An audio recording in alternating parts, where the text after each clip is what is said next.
Hey my friends, I wanted to jump on and make a little video around something I've been calling entity attachment disorder. Now this is commonly known as addiction, but it's also mood issues, depression, anxiety, all kinds of imbalances that happen in our body. And I call most of this kind of behavior not really us. It's more like the pathogenic side of our energetic microbiome. Now I know that might sound like a handful, but I want to break that down for a second and just kind of bring some of this to surface, but also look at some ways we can work with this in our lives.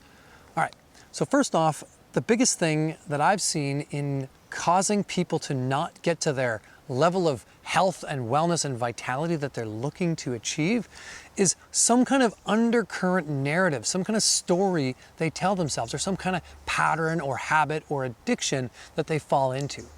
All of us want order in our lives. All of us want to feel in control to a degree. And what happens is we take on energetic patterns, we take on personas, we take on archetypes that allow us to feel in control in safety. I consider these to be that energetic kind of pathogenic side to our microbiome. So just like the microbiome that we have in our bodies, think of your energetic body as also having a microbiome. It needs some of these archetypes, it needs some of these patterns, some of these sociological conditionings. At the same time, those that don't serve us are weighing us down, are holding us in old holding patterns.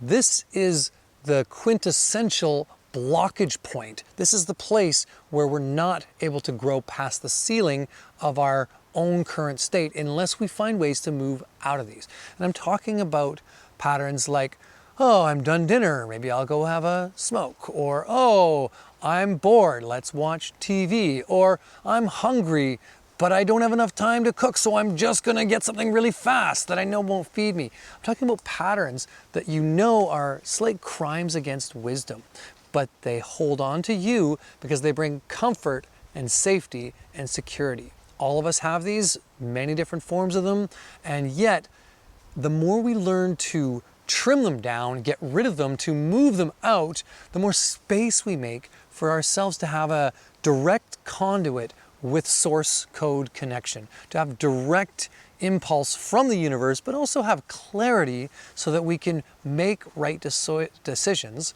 from a place of balance. So I want to start with just one or two quick tips on how to work with this. The first one is ritual. Create ritual in your life. Create a routine that is continually reinforcing a positive pattern. We know that we can't just lose our addictions. We can't just get rid of something. We need to recreate it, realign it with something else to kind of swap out a poor quality behavioral pattern for a good quality one. So that might be running, that might be doing meditation, that might be journaling, that might be singing, it might be playing hand drums, it might be just getting on a regular chat with a men's group or a women's group or something along this line that creates a cadence, a ritual in which we find a place to come back into balance. The more we do this, the more easy it becomes to let go of and to see and acknowledge what's not serving us. The next one I want to talk about is more of from a metaphysical perspective to create a container and exit strategy for moving out these things that maybe are holding on to us that we don't want to let go of. Sort of like a laxative kind of for the microbiome of the energetic body. And that might be actually going in and having someone do Reiki or touch or massage and asking to kind of create almost a pyramid or a structure that focalizes the energetic body and moves out what's not serving us. This is something I was taught, and it's a little metaphysical, but I'd love to just share it with you. The old idea of the Egyptian pyramids really was an acknowledgement that taking these 4 points and bringing it up to a pinnacle is a way to heighten and enhance the energy. So whether it's in a meditation, whether it's sitting, whether it's with a friend, whether it's in a massage, imagine your points, your external points, which are as far as your hands can reach, creating 4 points around you, up into a pyramid above your chakra, above your piranha tube, and focalize that negative energy moving up and out. Do the same thing going down and out. As you're doing this, do what's called an energetic flush.